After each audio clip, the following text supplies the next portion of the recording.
2006 நம்முடைய முத்தமிழர் கலைஞருடைய தலைமையில் ஒரு ஆட்சி பொறுப்பு நான் வந்த பொழுது அன்னைக்கு எல்லாருமே நம்மளை பார்த்து கிண்டல் அடிச்சது. நம்ம எதிர்கட்சி சார்ந்த கிண்டல் அடிச்சது கூட இது மைனாரிட்டி அரசு, இது மைனாரிட்டி அரசு என்று சட்டமன்றத்தில் சொல்லும் பொழுது முத்தமிழர் கலைஞர் எழுந்து நின்று சொன்னார், ஆமா இது மைனாரிட்டி அரசு தான், இது மைனாரிட்டிகளுக்கான அரசு என்று உரையாற்றி அமர்ந்தவர் முத்தமிழர் கலைஞர் அப்படிங்கிற நம்ம இருக்கிறார்.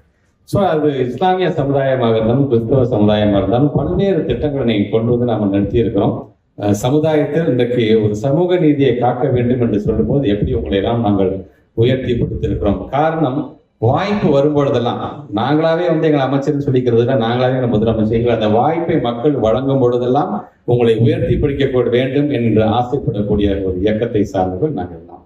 குறிப்பாக இன்றைக்கு நான் முதல்வன் திட்டம், இதை முழுமையாக கண்காணிக்கக்கூடியவர் யார் பொறுப்பு என்று இது என்னதான் நம்முடைய முதலமைச்சருடைய ட்ரீம் ப்ராஜெக்ட் என்று சொன்னால் இதை கண்காணிக்கக்கூடிய பொறுப்பு யாரிடம் இருக்குது என்று சொன்னால் நம்முடைய மாண்புமிகு துணை முதலமைச்சர் திரு உதயநிதி ஸ்டாலின் அவர்கள் தான் இதை கண்காணிக்கக்கூடிய மிகப்பெரிய பொறுப்பு.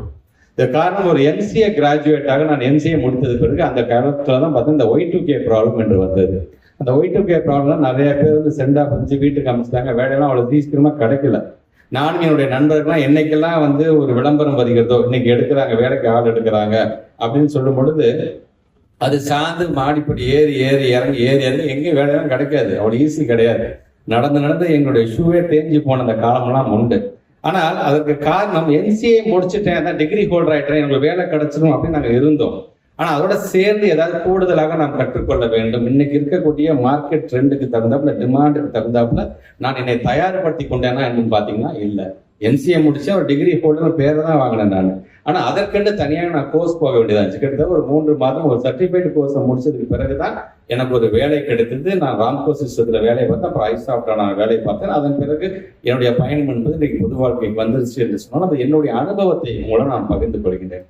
அந்த மாதிரி கல்லூரி படிக்கும் பொழுதே உங்களுடைய ஒரு எந்த ஸ்ட்ரீம்ல நீங்க சேர்ந்தீங்களோ அது சார்ந்து நீங்க அப்டேட் பண்ணிக்க வேண்டும், நீங்க அப்கிரேட் ஆகிக்க வேண்டும் என்று சொன்னால் இந்த நான் முழுதும் திட்டத்தின் மூலமா ஏதோ ஒரு விதத்தில் உங்களுக்கு இது பயனுள்ளதாக இருக்கிற காரணத்தினாலதான் இந்த 4 வருஷத்துல ஏறத்தாழ 42 லட்சம் மாணவர்களை நாம் தயார்படுத்திருக்கோம். அது 2.5 லட்சம் பேருக்கு வேலை வாய்ப்பும் கிடைத்திருக்கிறது என்று சொல்லும்போது, ஒரு வேலை வாய்ப்பு ஒரு முகாம் நடக்கிறது, வேலை வாய்ப்புல 10,000 பேர் கலந்தாங்க, 2,000 பேருக்கு தாங்க பணியாணையே வழங்கப்பட்டது. அப்ப மொத்தம் 8,000 பேர் கிடைக்க வேண்டியது சொன்னா அந்த 8,000 பேரை தயார்படுத்த வேண்டியது, அவருக்கு அந்த ஸ்கில் டெவலப்மெண்ட் கொடுக்க வேண்டியது ஒரு அரசாங்கத்துடைய கடமை. ஸோ இதை ஒரு இன்கார்பரேட் பண்ணக்கூடிய ஒரு நிகழ்வாகத்தான் இன்றைக்கு இந்த நான் முதல்வன் அப்படிங்கிற ஒரு திட்டத்தை நம்முடைய தமிழ்நாட்டு முதலமைச்சர் அதை கொண்டு வந்திருக்கு. அதை நீங்கள் பயன்படுத்திக் கொள்ள வேண்டும்.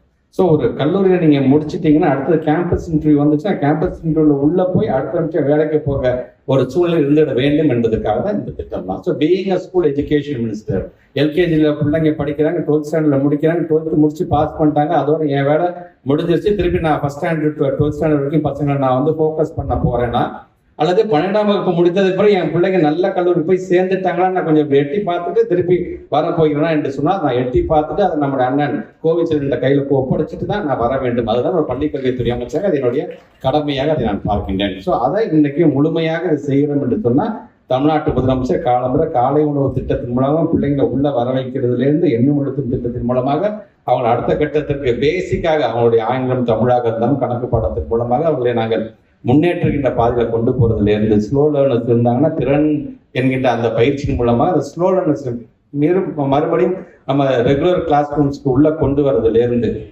அப்படி எல்லா விதத்திலையும் இந்த திறன் சார்ந்த பிள்ளைங்களை வளர்த்து எடுத்து 11th 12th ஹைடெக் லேப்ஸ் நாங்கள் அப்கிரேட் பண்ணி கொடுத்ததுல இருந்து நான் சொல்றேன், நான் எல்லா விதத்திலையும் நீங்க பசங்களை நாங்கள் தயார்படுத்திருக்கோம். சரி, இப்போ எல்லாருமே படிச்சிடும், எல்லாருமே 190 வாங்க முடியுமா? 190 வாங்குவாங்க, சில பேர் 80 வாங்க, சில பேர் ஜஸ்ட் பாஸ் கூட ஆவார்கள். ஜஸ்ட் பாஸ் ஆகிற பிள்ளைங்கிட்ட ஒரு திறமை இருக்கும், அது 100க்கு 100 வாங்குற பிள்ளைங்கிட்ட கண்டிப்பாக இருக்காது.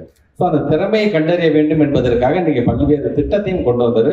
அந்த திட்டத்தின் மூலமாக அந்த குழந்தைங்க நாங்கள் எப்படி நாங்கள் வந்து முக்கியத்துவம் தருகிறோம்னு சொன்னால், இன்னைக்கு நேற்று இரவு கூட ஏறத்தாழ எங்களோட அரசு பள்ளியை சார்ந்திருக்கின்ற மாணவர்களுக்கு 42 பேரை மலேசியா நாட்டுக்கு நாங்கள் அனுப்பி வைத்திருக்கிறோம் என்று சொன்னால் அந்த பிள்ளைங்களுடைய திறமை சார்ந்து அந்த பிள்ளைங்களை கண்டெடுத்து அந்த படியை இன்னைக்கு நாங்கள் செய்து கொண்டோம். ஸோ இது ஸ்கூல் லெவலில் நாங்கள் முடிக்கிறோம். ஸோ கல்லூரி லெவல் என்று வரும்பொழுது, ஏன்னா அப்பா அம்மா இன்னைக்கு நம்முடைய ஐயா அவர்கள் சொன்ன மாதிரி, கரஸ்பாண்டெல்லாம் சொன்ன மாதிரி, இந்த பகுதியை சார்ந்திருக்கின்ற பேக்வேர்ட் கம்யூனிட்டி சார்ந்து மைனாரிட்டி பிள்ளைங்களுக்கு இந்த படிப்பை நாங்கள் கொடுக்குறோம் அப்படின்னு சொன்னாங்க.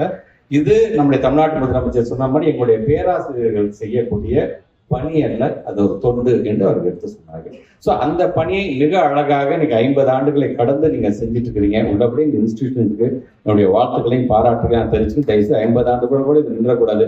இது 100 ஆண்டுகளை கடந்து இந்த இன்ஸ்டிடியூஷன்ஸ் இன்னும் பல ப்ராடக்ட்ஸை உருவாக்க வேண்டும் என்பதுதான் எங்களோட ஆசை. அதை கண்டிப்பாக செய்வீர்கள் என்கின்ற அந்த நம்பிக்கை எங்களுக்கு இருக்கின்றது. ஸோ வருகை தந்திருக்கின்ற மாணவ செல்வங்கள், இந்த இடத்துக்கு நாம வரத்துக்கு நம்ம வீட்டிலேருந்து, நான் கேட்டேன் எங்கேருந்துலாம் வராங்கன்னா செங்கல்பட்டுலேருந்து வராங்க. அட் த மேக்ஸிமம் ஒரு 45 மினிட்ஸ்ல கூட நம்ம இங்கே வந்துருக்கலாம். ஆனால் 45 நிமிஷத்துல வந்து நம்மலாம் இங்கே வரல. நம்ம பக்கத்துலேருந்து 10 நிமிஷத்துல நம்ம வரலாம். நாம இங்கே வருவதற்கு 200 ஆண்டுகள் ஆயிருக்கிறது என்பதை நீங்கள் மறந்துடக்கூடாது. எல்லாரும் படிக்கலாம் வைக்கல, எல்லாரையும் எல்லாம் சமமான உட்கார வைக்கல, எல்லாரையும் தரையில உட்காரோம். யார் இப்போ உட்காந்துருக்கோம், நம்ம பக்கத்துல யார் என்ன சாதின்னு கூட தெரியாம நம்ம உட்காந்துருக்கோம்.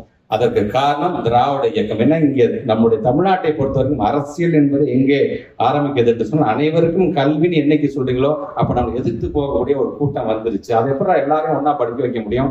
எங்க ஆழ்வார் மட்டும்தான்டா படிக்கணும்னு சொல்லிட்டு இருந்தாங்க. பாத்தீங்கன்னா அதை உடைத்து இருந்தது எதுவென்று சொன்னால், நீதி கட்சி காலத்திலிருந்து அதனுடைய நீட்சியாக இருக்கின்ற நம்முடைய திராவிட முன்னேற்ற கழகம், திராவிட மாடல் அரசாங்கம் வரைக்கும் தான் என்பதை நீங்கள் மறந்திருக்க கூடாது.